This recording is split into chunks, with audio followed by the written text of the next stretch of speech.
Assalamualaikum warahmatullahi wabarakatuh. My name is Asrina E. Basir, the second reporter of Group 7. Our topic is about the Imams and Taqlid. And the topic that was assigned to me is about Imam Malik ibn Anas. So here's a brief introduction about Imam Malik. Malik ibn Anas ibn Amir was born in Medina in the year 717 CE.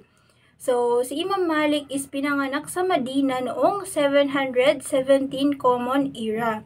He is also the founder of Maliki Madhab. And Imam Malik's most famous work is Al-Muwatta.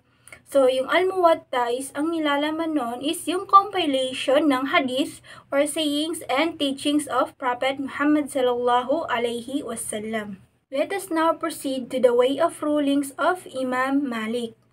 Imam Malik never hesitated to change his rulings even if he had already uttered them in public, if proof to the contrary came to him from a reliable source. So, si Imam Malik is hindi siya nag-hesitate or hindi siya nagdadalawang isip na baguhin ang kanyang mga rulings kahit pa nasabi niya na iyon sa public or sa maraming tao. Basta't yung rulings niya na iyon is may proof na hindi tugma or salungat sa dalawang sources, which is the Quran and the Hadith.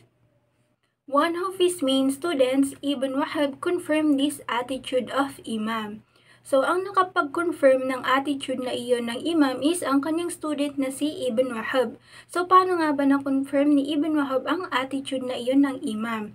So, there's a story behind that, pero hindi ko na sinama sa PPT dahil medyo mahaba, pero ikukwento ko pa rin sa inyo.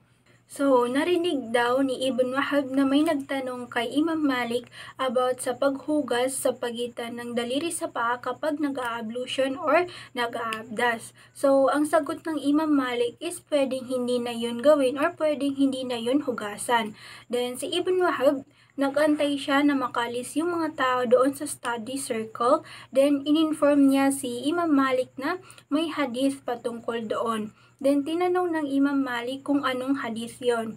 Then, Ibn Wahab said that Al-Layth ibn Sa'ad, Ibn Luhayyan, Amr ibn al-Haris, all related from Al-Mustawrid ibn Shidad al-Qarishi, na nakita daw niya si Prophet Muhammad sallallahu alaihi wasallam na hinugasan niya ang pagitan ng mga daliri niya sa paa gamit ang kanyang kamay during ablution or nung nag-aabdas siya. Then, ang sabi ni Imam Malik is, magandang hadith yan na hindi ko pa naririnig. Then, later on, nung may mga nagtatanong na kay Imam Malik about doon is, ang sabi na niya is, pwedeng or kailangang hugasan yung pagitan ng mga daliri sa paa kapag nag-a-ablution.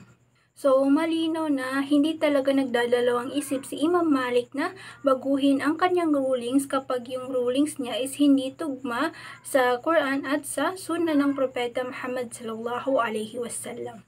Imam Malik also emphasized the fact that he was subject to error, and the only rulings of his which should be used were those which did not come in conflict with the Quran and Hadith. So, in-emphasize ni Imam Malik or sinabi niya na tao lang din siya at nagkakamali rin. So, ang dapat lang na rulings na gamitin ng mga tao is yung mga rulings niya na hindi nagkaka-conflict or hindi sumasalungat sa rulings ng Quran at sa Hadith. This statement clearly proves that the Quran and the Hadith were given preference over all else by this great scholar who never intended that his opinions be rigidly followed. That means na pinapahalagahan masyado ni Imam Malik yung Quran at yung Hadith dahil hindi niya ipinipilit na sundin ng mga tao yung sarili niyang opinion. When the Abbasid Caliph Abu Ja'far al-Mansur and Harun al-Rashid requested that Imam Malik allow them to make this collection of hadith called Al-Muwatta, the official authority in the state on the Sunnah, he refused on both occasions, pointing out that the Sahaba had scattered throughout the land and had left behind many hadith not found in his collection. So, nag-request yung Abbasid Caliphs na sina Abu Ja'far al-Mansur at Harun al-Rashid na gawing official authority in the state on the Sunnah ang famous collection ng hadith ni Imam Malik, which is the Al-Muwatta. Pero tumanggi si Imam Malik dahil ang sabi niya is marami pang mga sahaba or mga kumpanyon ng Prophet Muhammad sallallahu alaihi wasallam ang nagkalat sa iba't ibang lugar na nakakalam ng mga hadis na wala pa sa kanyang collections. Kaya tumanggi siya na gawing official authority or gawing official madhab ng Islamic State yung collection niya na Al-Muwatta.